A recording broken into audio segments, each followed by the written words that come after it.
जब महाभारत का युद्ध अपने चरम पर था और अर्जुन और कर्ण का युद्ध चल रहा था, स्वर्ग में देवता भी इन दोनों महारथियों के महायुद्ध को देख रहे थे। अर्जुन के बाणों का ये असर था कि कर्ण का रथ 25 से 30 हाथ पीछे चला जाता था, पर कर्ण भी कहाँ कम था।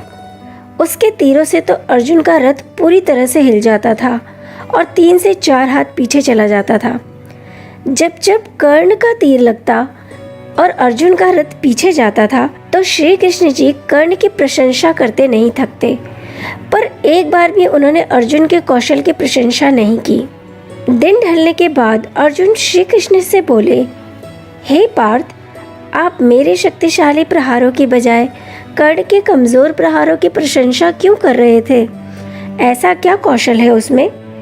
तब भगवान कृष्ण मुस्कुराकर बोले, अर्जुन, तुम्हारे रथ की रक्षा के लिए ध्वज पर स्वयं हनुमान जी, रथ के पहियों पे शेषनाग और सारथी के रूप में मैं स्वयं विराजमान हूँ। मगर कर्ण के रथ को ऐसी कोई सुरक्षा नहीं मिली हुई है। इस सब के बावजूद अगर कर्ण के प्रहार से तुम्हारा रथ एक हाथ भी खिसकता है तो मानना ही पड़ेगा कि कर्ण में अद्भुत पराक्रम है। ऐसे में उसकी प्रशंसा तो बनती है। ये कहा जाता है कि जब कुरुक्षेत्र का युद्ध खत्म हुआ तो कृष्ण जी रथ से नहीं उतरे। उन्होंने पहले अर्जुन को रथ से उतरने को कहा और फिर जो हुआ उसे देखकर अर्जुन को अपनी आंखों पे विश्वास नहीं हुआ। श्री कृष्ण जी के रथ से उतरते ही अचानक रथ जलने लगा और राख बनते जरा भी देर नहीं लगी।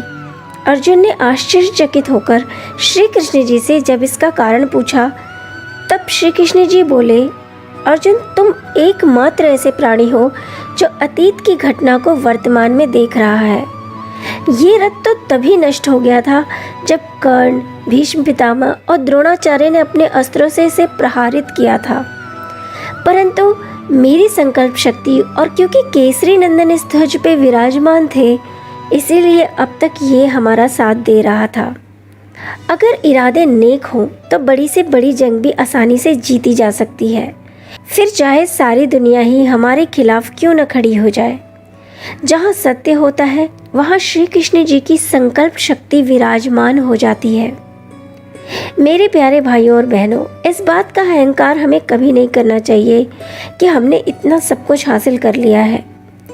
अगर एक जीत आपके अंदर अहंकार और अभिमान लाती है तो ये अहंकार आपके पूरे जीवन को बर्बाद कर देगा और आप अपने जीवन में कभी भी समृद्ध नहीं हो पाएंगे।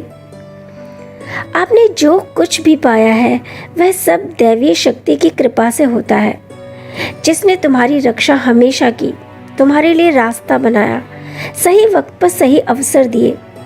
इसीलिए हर चीज़ के लिए हमें उस दिव्य शक्ति अर्थात भगवान का शुक्रिया करना चाहिए। ऐसा करने से हमारा अहम खत्म हो जाता है और हम बुरे कर्म करने से बच जाते हैं।